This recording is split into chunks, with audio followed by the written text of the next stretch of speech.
লজ্জা, বড় লজ্জা। বাংলাদেশ ক্রিকেটকে ধ্বংস করছেন হাতুড়ি সিংহ, বাংলাদেশ ক্রিকেটকে ধ্বংস করছেন নাজমুল হাসান পাপন। বাংলাদেশ ক্রিকেটের যে প্ল্যান, বাংলাদেশ ক্রিকেটের যে চিন্তাধারা, ভবিষ্যৎ পরিকল্পনা, সমস্ত কিছুই কিন্তু ভুল রয়েছে। অর্থাৎ বাংলাদেশ ক্রিকেটের পুরো গোড়াই গলদ রয়েছে, সিস্টেমের গণ্ডগোল রয়েছে। এই বাংলাদেশ টিম অদূর ভবিষ্যতে কেনিয়ার মতো হারিয়ে যাবে, এটা কিন্তু স্পষ্টভাবে বলাই যায়। লজ্জা লজ্জা লজ্জা।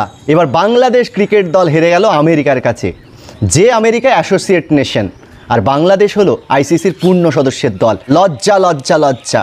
আমেরিকায় গিয়েছিল বাংলাদেশ ক্রিকেট দল, কারণ আসন্ন টি-20 বিশ্বকাপের প্রস্তুতি হিসাবে 3 ম্যাচের টি-20 সিরিজ খেলছে বাংলাদেশ দল, তাও আবার আমেরিকার সঙ্গে। আর প্রথম ম্যাচেই গিয়ে দেখা গেল 5 উইকেটে হেরে গেল টাইগার বাহিনী। অনেকেই বলেন যে বাংলাদেশ ক্রিকেট দলকে টাইগার বললে টাইগার, আসলে যারা বাঘ তাদের অপমান করা হবে। গত বিশ্বকাপ অর্থাৎ ওয়ানডে বিশ্বকাপের কথা বলছি, যেখানে মুখ থুবড়ে পড়েছিল সাকিব আল হাসানের নেতৃত্বাধীন বাংলাদেশ দল, সেখানেও বাংলাদেশকে নিয়ে আশায় বুক বেঁধেছিল সে দেশের সমর্থকরা, কিন্তু শেষ অবধি হতাশই হয়েছিল। কারণ বাংলাদেশ টি-20 ফরম্যাটের থেকে ওয়ানডেতে অনেকটাই ভালো, কিন্তু বিশ্বকাপে যেটা দেখা গেল ভারতের মাটিতে, একেবারে কার্যত বলা যেতে পারে মুখ থুবড়ে পড়া। এবং তারপর সমালোচনার ঝড় বইয়েছিল যে কেন তামিম ইকবালকে নেওয়া হলো না, এবং সেই টিম নিয়ে প্রচুর বিতর্ক হয়েছিল। সাকিব আল হাসানকে বিজ্ঞাপন আল হাসান বলা হচ্ছিল। অর্থাৎ সব মিলিয়ে বাংলাদেশের পারফরমেন্সের থেকে বিজ্ঞাপন যেমন বেশি, অ্যাটিটিউড যেরকম বেশি, পারফরমেন্স কখনোই ঠিকভাবে দেখা যায় না। শুধুমাত্র কি ক্রিকেটারদের পারফরমেন্স, টিম ম্যানেজমেন্টেরও দোষ রয়েছে অনেক। যেখানে হাতুড়ি সিংহকে কোচ করা হয়েছে, দিনের পর দিন তাকে ছাড়া ভাবাই হচ্ছে না। নাজমুল হাসান পাপন রয়েছে একেবারে বিসিবির প্রেসিডেন্টের পদে, তাকেও সরানো হচ্ছে না। সব মিলিয়ে বাংলাদেশের যে গোড়াই গলদ রয়েছে, বাংলাদেশের যে পুরো সিস্টেমের গলদ রয়েছে, সেটা কিন্তু পরিষ্কার। আমরা খবর করেছিলাম যখন 2023-এ ওয়ানডে ওয়ার্ল্ড কাপ হচ্ছিল ভারতের মাটিতে, তখন প্রতিনিয়ত আমরা বাংলাদেশকে নিয়ে খবর করেছিলাম। অর্থাৎ এই বাংলাদেশের যে হার, সেটা নিঃসন্দেহে লজ্জার ব্যাপার, বড় লজ্জার। এবং যদি দেখা যায় যেখানে তামিম, জুনিয়র তামিমকে সুযোগ দেওয়া হয়েছে এই টি-20 ওয়ার্ল্ড কাপে এবং এই যে আমেরিকার এগেনস্টের সিরিজে, সেখানে তামিম ভালো পারফরমেন্স করলেন শেষ জিম্বাবুয়ে সিরিজে, তারপরেও তাকে সুযোগ দেওয়া হলো না প্রথম টি-20 ম্যাচে। দেখুন বাংলাদেশের ব্যাটিং লাইন আপ দেখুন কীভাবে তাদেরকে নিয়ে বেড়ানো হচ্ছে। লিটন দাসের কোনো ফর্মই নেই, তাও কন্টিনিউ করা হচ্ছে, তিনি 15 বলে 14 করলেন। সৌম্য সরকার 13 বলে 20। শান্ত, এই যে বাংলাদেশের ক্যাপ্টেন নাজমুল হোসেন শান্ত, ইনি দলের মানে টি-20 দলে থাকার যোগ্যই নন। তিনি রান করলেন 11 বলে 3। ভাই টি-20 ক্রিকেটের রান এটা? টি-20 ক্রিকেটের রান 11 বলে 3 করলেন। তহিদ হৃদয় একেবারে ধারাবাহিকভাবে তিনি ভালো খেলছেন, 58 করেছেন 47 বলে। যদিও এটাও কিন্তু টি-20 রান নয়, পিচটা একটু কঠিন ছিল, কিন্তু কিছু তো রান করতে হবে ভাই। এটা কি 11 বলে 3? এই নাজমুল হোসেন শান্ত বলে দিলেন পিচ খারাপ ছিল। সাকিব আল হাসান, বিজ্ঞাপন আল হাসান 12 বলে 6। মাহমুদুল্লাহ রিয়াদ, তিনিও কিন্তু ধারাবাহিকভাবে এই বয়সে দাঁড়িয়েও তিনি প্রত্যেক ম্যাচে যেভাবে রান করছেন প্রশংসা করতেই হয়। তিনি 22 বলে 31 করেছেন। জাকির আলী নট আউট ছিলেন, 5 বলে 9 করেছেন। অর্থাৎ আমেরিকার মতো দলের এগেনস্টে 153 করছে, তারা নাকি বিশ্বকাপ জয়ের অন্যতম দাবিদার। 153 করছে 6 উইকেট হারিয়ে টি-20 ক্রিকেটে, তাও আবার আমেরিকার মতো দলের এগেনস্টে। ভাই রে ভাই আমার জাস্ট মানে হাসি পাচ্ছে। এটা একটা বিরাট লজ্জা। শুধু এই কম রান করেছে সেটা নয়, শেষ অবধি বাংলাদেশ ম্যাচটা জিততে পারেনি, এটাই হচ্ছে সবচেয়ে বড় কথা। দেখুন এই যে 154 রানের টার্গেট দিয়েছে, সেখানে আমেরিকা কিভাবে বাংলাদেশকে হারিয়ে দিল দেখুন। স্টিভেন টেলর এবং মোনাক পাটেল ক্যাপ্টেন 28 করেছেন, 12 করেছেন মোনাক পাটেল। কিন্তু সব কিছুর ঊর্ধ্বে গিয়ে কোরি অ্যান্ডারসন একসময় নিউজিল্যান্ডে খেলতেন, তিনি 25 বলে 34 করেছেন। এবং হরমিত সিং 13 বলে 33, ইনিও ইন্ডিয়ান ক্রিকেটার, আন্ডার-19 খেলেছেন 2012 সালে, তিনিও 13 বলে 33 করেছেন। এরা দুজনই ম্যাচ হারিয়ে দিয়েছেন বাংলাদেশকে।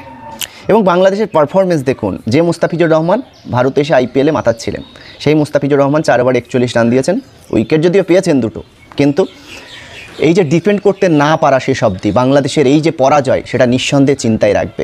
এই যে কয়েকদিন আগে বিশ্বকাপের দল নির্বাচন করা হলো, সেখানে নাজমুল হাসানকে ক্যাপ্টেন করা হলো, নাজমুল হোসেন শান্তকে, এবং পাশাপাশি তাসকিন আহমেদকে ভাইস ক্যাপ্টেন করা হলো। কিন্তু মেহেদী হাসান মিরাজ এরকম একটা অলরাউন্ডারকে নেওয়া হলো না, সাইফুদ্দিনকে নেওয়া হলো না। মানে এই যে দল নির্বাচন নিয়ে প্রশ্ন তো উঠবেই, এটা তো স্বাভাবিক। এবং যেখানে তানজিদ তামিমকে নেওয়া হলো, জুনিয়র তামিমকে নেওয়া হলো, তাকেও প্লেইং 11-এ রাখা হলো না। কোন জায়গা থেকে, কি কথা ভেবে? এই যে হাতুড়ি সিংহ বাংলাদেশকে ধ্বংস করতে এসেছেন, হাতুড়ি সিংহ বাংলাদেশকে ধ্বংস করতে এসেছেন, বাংলাদেশকে শেষ করে হাতুড়ি সিংহ যাবেন, এটা কিন্তু পরিষ্কার। যেভাবে গত বিশ্বকাপে 2023 বিশ্বকাপ ওয়ানডে বিশ্বকাপে আমরা দেখেছিলাম কি করেছিল, বাংলাদেশের পারফরমেন্স জঘন্য ছিল। আফগানিস্তান এত ভালো খেললো, যারা কিনা দুদিনের টিম, তারা এত ভালো খেললো, কিন্তু বাংলাদেশ এই যে মায়ের দোয়ার টিম, এই টিমটা কোনোভাবে ভালো খেলতে পারলো না। কোনোভাবেই ওয়ানডে ফরম্যাটে ভালো ছিল, সেখানেও পারলো না। গতকাল রাতে ইউএসের কাছে হারের পর বাংলাদেশ ক্যাপ্টেন নাজমুল হোসেন শান্ত তিনি বললেন পিচ খারাপ ছিল, আমরা খারাপ খেলেছি। মানে জাস্ট মনে হচ্ছে যেন এই টিমটা জাস্ট তার নিজের টিম, মানে এরকম মনে হচ্ছে। বাংলাদেশের এত সমর্থক, বাংলাদেশের মানুষ এত ক্রিকেটকে ভালোবাসে, তাদের আবেগ নিয়ে খেলা করা হচ্ছে, এটা কিন্তু পরিষ্কার। বাংলাদেশের মানুষের আবেগ নিয়ে খেলা করা হচ্ছে, বাংলাদেশ ক্রিকেট টিম ধ্বংস হয়ে গিয়েছে। আমি সেই নভেম্বর মাসেই বলেছিলাম যে বাংলাদেশ টিম অদূর ভবিষ্যতে কেনিয়ার মতো হারিয়ে যাবে। বাংলাদেশ টিমের মধ্যে কোনো রকম বোঝাপড়া ঠিক নেই, বাংলাদেশের টিমের মধ্যে ম্যানেজমেন্টের ঠিক নেই, বাংলাদেশ টিমের যে কোচিং স্টাফ সেখানেও ঠিক নেই। কারণ হাতুড়ি সিংহকে তাড়ানো হলো না, হাতুড়ি সিংহকে কন্টিনিউ করা হচ্ছে। তার যা চিন্তাধারা, তার যা প্ল্যান, সব কিছুই যেন বাংলাদেশের জয়ের অন্তরায় হয়ে দাঁড়াচ্ছে, বাংলাদেশকে কোনোভাবেই জয়ে ফিরতে সাহায্য করছে না। আমরা শেষবারও দেখলাম যে জিম্বাবুয়ে আসলো বাংলাদেশের মাটিতে, সেখানেও বাংলাদেশ হেরে গেল শেষ ম্যাচটা জিম্বাবুয়ের কাছে, যারা কিনা উগান্ডার কাছে হেরেছিল, যে জিম্বাবুয়ে বিশ্বকাপ থেকে ছিটকে গেছে, টি-20 বিশ্বকাপ খেলতে পারেনি, তাদের কাছেও শেষ একটা ম্যাচ হেরেছে, ঘরের মাঠে হেরেছে। লজ্জা, বড় লজ্জা। বাংলাদেশ ক্রিকেটকে ধ্বংস করছেন হাতুড়ি সিংহ, বাংলাদেশ ক্রিকেটকে ধ্বংস করছেন নাজমুল হাসান পাপন। বাংলাদেশ ক্রিকেটের যে প্ল্যান, বাংলাদেশ ক্রিকেটের যে চিন্তাধারা, ভবিষ্যৎ পরিকল্পনা, সমস্ত কিছুই কিন্তু ভুল রয়েছে। অর্থাৎ বাংলাদেশ ক্রিকেটের পুরো গোড়াই গলদ রয়েছে, সিস্টেমের গণ্ডগোল রয়েছে। এই বাংলাদেশ টিম অদূর ভবিষ্যতে কেনিয়ার মতো হারিয়ে যাবে, এটা কিন্তু স্পষ্টভাবে বলাই যায়।